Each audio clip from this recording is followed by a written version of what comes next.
Туган телебезне саклау һәм үстерүне балалар бакчасы, мәктәп һәм башка күп кенә төрле дәүләт институтларының җилкәсенә генә салып калдыру җаваплылыктан кайшу түгелме? Милләт гаме һәр кайсыбызның хәтерендә, җанында һәм көндәлек гамәлләрендә чагылыш тапканда гына киләчәгебез өметле булыр.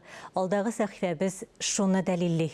Хәерле иртә, эфирдә тел сагында сәхифәсе сезнең белән мин Динә Нишметдинова. Узган чыгарылышта без Казан аэропортында урнаштырылган мәгълүмати такталарда хаталар булуын ачыклап, аэропортның директорына хат юллаган идек.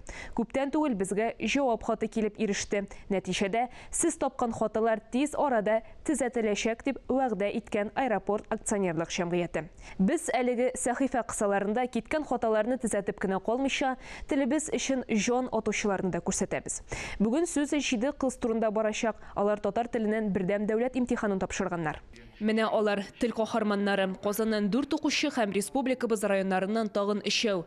23 май көне иң беренчеләрдән булып ана телебездән бердәм дәүләт имтиханын тапшыручылар. Шәһәр җирлегендә рус телле җирлектә туып, үсеп, сөйләшеп, телне саклап калырга шундый омтылыш белән яшәүче хәзерге вакытта фәлсәфи яктан фикерләре булган кызларның киләчәге әлбәттә гаилә ягыннан да яхшы булыр дип өметләнәбез.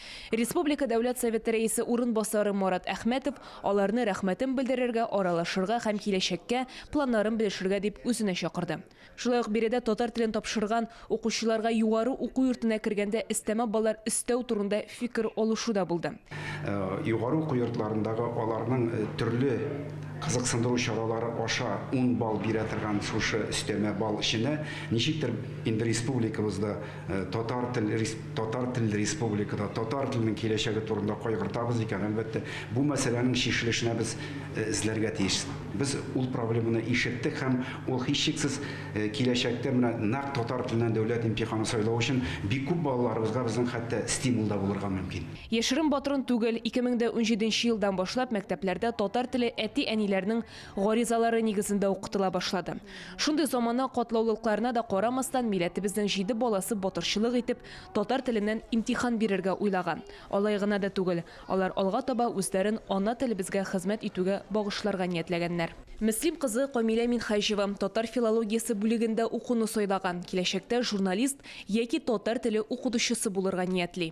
Төрле конференцияларда, конкурсларда катнашам, шуңа күрә татар теленнән имтихан бирү миңа бер дә авыр булмады.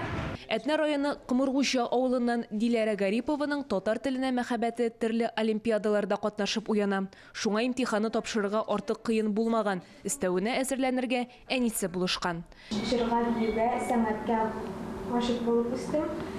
Түбән Камадан Сәмира Сагыйтова IT белгеч булырга хыяллана. Ләкин татар телен камил белү бик мөһим ди, шуңа имтиханны татар теленнән биреп карарга булган. IT программист юлына барсам да татар телен бергә унытмаска дип уйлыйм. Шулай да инде төрле конференцияларда катнаштым, конкурсларда, олимпиадаларда. Казан шәһәренең 127нче мәктәп укучысы Камила Гыйләҗиева исә 1нче сыйныфтан ук татар теле белән мавыккан. Имтиханга үзе репетиторларсыз әзерләнгән. Татар телендә язылган китапларны су урынына эчкән. Телләр белән кызыксынам, шуңа күрә алга таба татар филологиясе һәм журналистикасы бүлегенә керергә телим. Казан шәһәренең 171нче мәктәп укучысы Карина Хайруллина да җаны тәне белән ана телебезгә гашыйк. КВН уеннарын татар телендә уйныйм, шулай ук үзе катнашкан төрле чараларны да ана телебездә алып бара.